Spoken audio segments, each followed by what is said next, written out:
Hey guys, and welcome back to the channel. Today we are exploring the Grand Palace in Bangkok.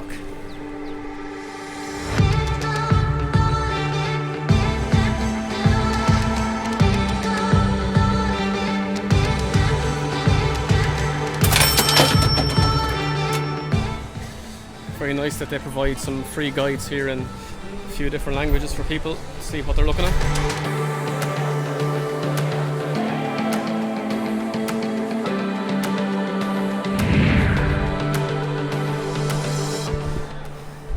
There's also some free language tours here as well, in English, 10 o'clock, 1:30, 10:30 and 2 p.m. as well.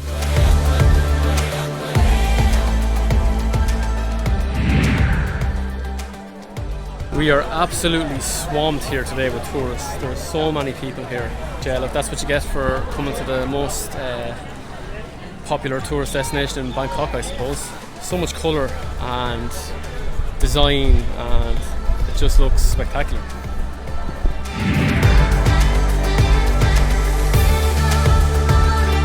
The Grand Palace here is a complex of buildings in the heart of Bangkok, and it's been the residence of the King of Siam and then Thailand since 1782.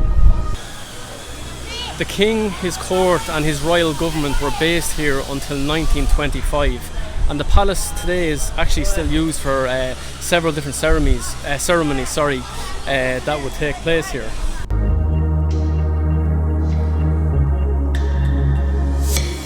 So construction began here in 1782 when King Rama I moved the capital to Bangkok.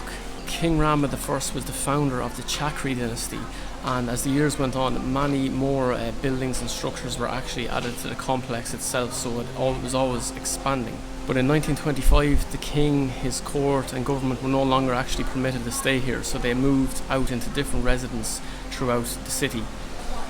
Just taking a break here now in the shade because it is very hot out there once again. It's just the colour, the sun reflecting off it, the detail in the design of the walls of the palace.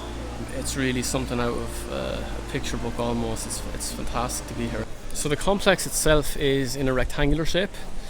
It's roughly about 218,000 square meters, and basically it's surrounded by 4 walls as well, and it's actually located on the Chao Phraya River. That's the river. Last night we actually kind of went up and down in the boat, and it was really cool. Really nice sunsets last night. And it's only probably a 20-minute, maybe even a 50-minute walk from our hotel that we're staying in, so it's really accessible. There's a lot of security guards here as well, pretty much in every corner, which is understandable being the site that it is. There's so many people just sitting down, getting a bit of shade out of the sun here. It's boiling today. I think it's going to be up to 37, but that's what you get for coming to Bangkok in the hottest part of the year, really. So we need to be prepared. And yeah, it's nice to just sit down in the shade for a bit. So rather than being a single structure, the complex is made up of several different buildings, walls, pavilions. The asymmetric style is due to the length of time that this complex developed. So like over 200 years, that's really how the style developed here over different reigns and different kings.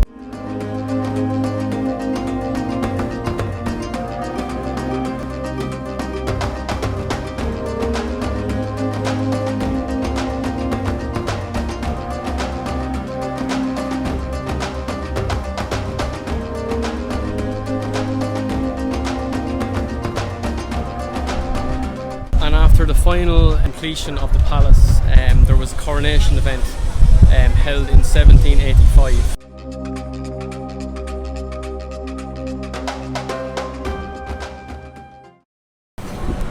So now we're after going up the steps, and we're going to check out the Emerald Buddha and see what that's like. It's one of the more attractive things to see in here.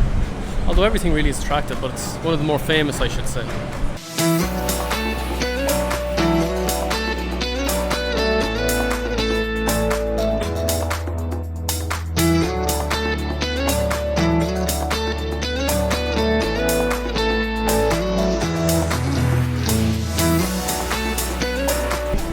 Okay, we're heading in now, but there's a sign that says no photo, so unfortunately I'm going to have to shut off for a second.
So on the wall here behind me, there is it's depicting some sort of battle among what looks to be people getting attacked by some sort of half human, half demon sort of a creature. I'm going to try to look into that and see what exactly is it depicting. I guessed it was the Burmese sacking of Ayutthaya, but I could be wrong.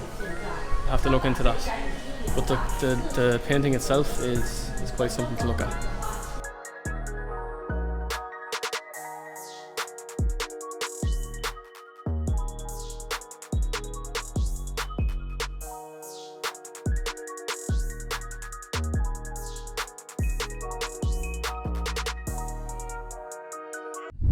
So we were just talking about how the residency looks very much European, apart from the spires at the top, the temples I suppose.